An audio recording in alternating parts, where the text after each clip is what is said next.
Why are you actually here today? Really important question. Here. Even though many of you bought the ticket and you didn't even know what it was. We're here to create a new vision for whatever your heart desires.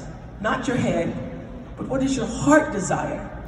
Because anybody in this room, other than the 10-year-old I met, anybody in this room who's over 20, 25, you should be lining up now your personality to serve the energy of your soul and being able to clarify what your heart truly desires, the real reason why you have come to the planet Earth.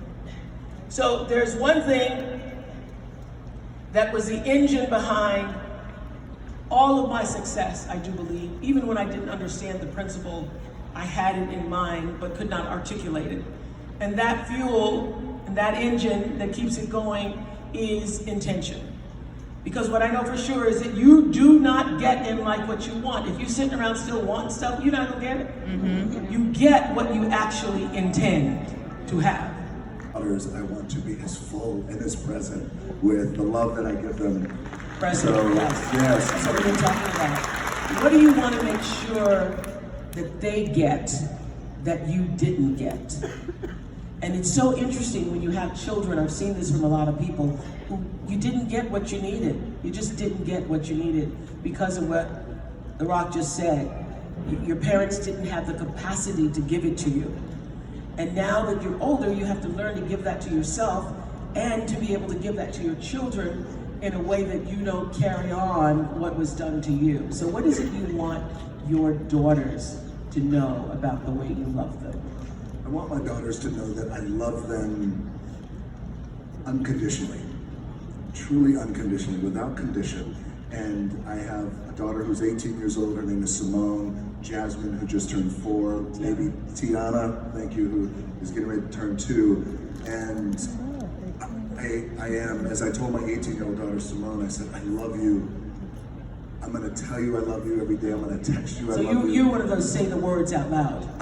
Yes, because I didn't get that. And I will look at you, I love you, and I'm gonna text you, but I also told her, I'm unattached. You don't even have to text me back, right? You could text me back, but you don't have to. Like, it's okay. It's without condition. It's unconditional love. And I also want to teach my daughters the value of hard work. More importantly, I want to teach my daughters the value of being kind and how important that is. Well, you know, I read that your father, not long ago, I was in my kitchen in Santa Barbara and I was making tea and I looked out the window and there were the 6 trees.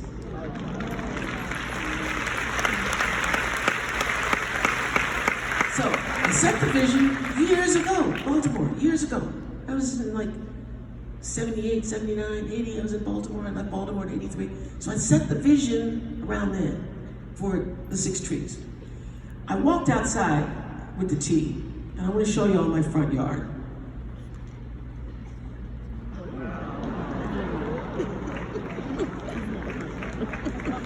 So I dreamed of the 6 trees. And I walked out and I went, whoa, there's a 6, and then I noticed all the other trees. So I started trying to count the trees. I got to a couple hundred trees, I got tired. I hired myself a tree counter.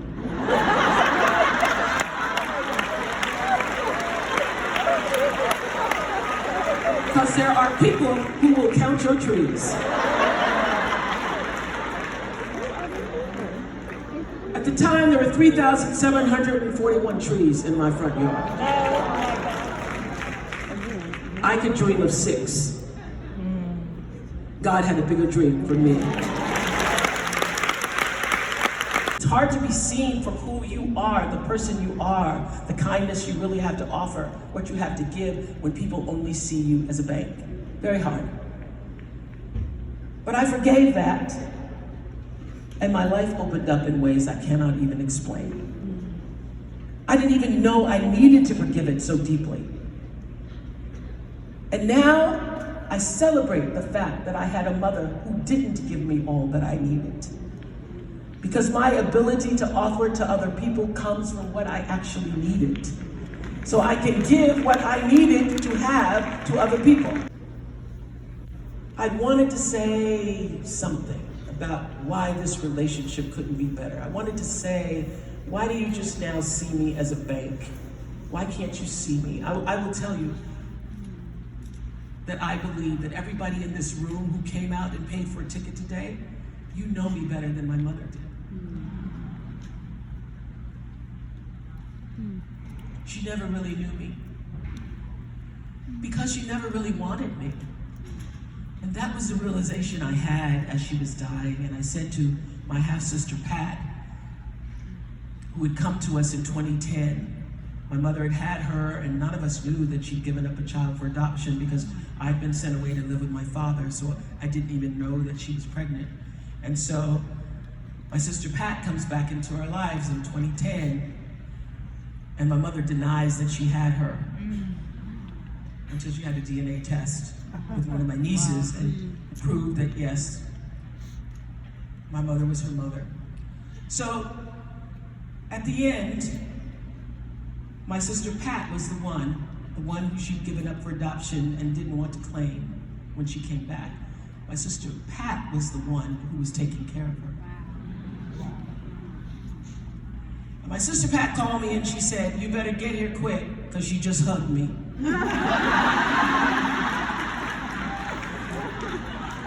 I said, really? She goes, no, it was a real hug, so you better come quick.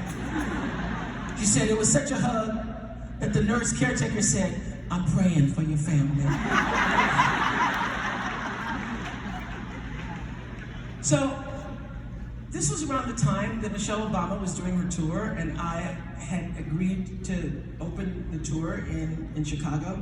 But I went to see my mother first, and then went back to Michelle, and then went back to see my mother, arranging for hospice care. And that second time I went back, I wanted to have the conversation that I needed to have. And do you know that I, Oprah Winfrey, who have interviewed thousands of people, could not think of one thing to say to my mother?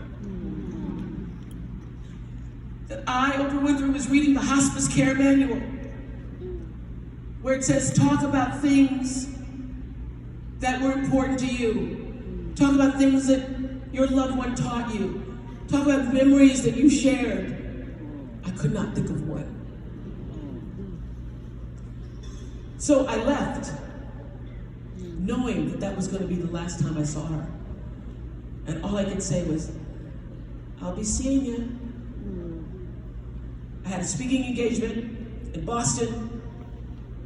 When I finished that speaking engagement, my gut, my inner voice, the thing that lives inside all of us said, you're a hypocrite. If anybody else were in this situation, you'd tell them to close it. And you need to go back and close it. You need to do the thing that you were afraid of doing and go back and close it. So, I got on a plane and I flew back to Milwaukee for the third time that week. I was praying, God, give me something to say. Tell me what to say. Tell me how to be. I sat in the room with her, watching Steve Harvey on the loop on the game shows. 87 degrees in that room. I'm just giving her chips of ice, trying to think of something to say. And then I thought, well, I'll just sit here, I'll just spend the day watching Steve Harvey in a loop. And nothing came to me. I went to bed that night. I prayed, I said, God, please help me figure out something to say. And do you know, I woke up the next morning and by accident I hit my phone and Mahalia Jackson popped up on the phone by accident, singing Precious Lord. So I walked into that little hot room where my mother was already up. And I said, oh, do you want to hear Mahalia Jackson sing Precious Lord? And she nodded. She was still very coherent. And I thought, oh, a better idea would be to call my friend Wintley Phipps, who is a baritone gospel singer. So I called Wintley and I said, Wintley, would you sing Precious Lord to my mother on FaceTime? And Wendy sat at his kitchen table on a Saturday morning and sang, Precious Lord, take my hand, lead me on, let me stand. I am tired, I am weary, I am worn. You know the words, through the storm, through the night, lead me on to the light. Precious Lord, take my hand and lead me home. And I could see that that was the opening I'd been looking for. And he said, you know, I'm praying for you and your family, and what I'm praying is no fear, just peace. So when he finished singing, I said to her, how do you feel? Are you afraid? She said, no, I'm not afraid. I said, are you looking forward to seeing your loved ones? Who do you most want to see? And she said, I want to see my mother. And I said, she'll be there waiting for you. And I also want to say,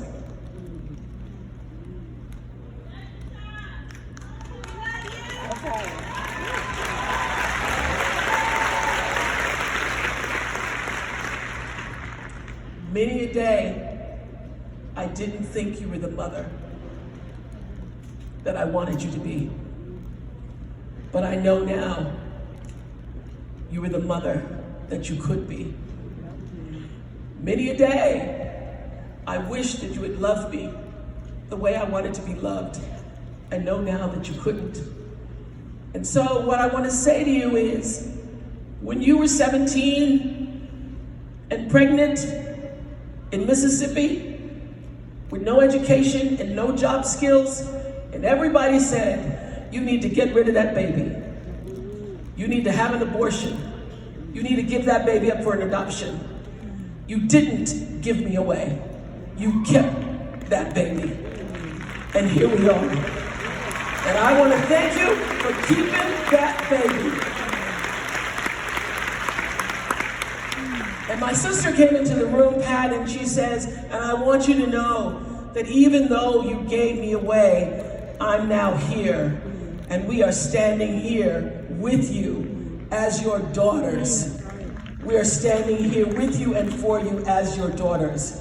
And I want you to know, I said to her, I want you to know, you can go in peace because you did what you came to do. You did what you came to do.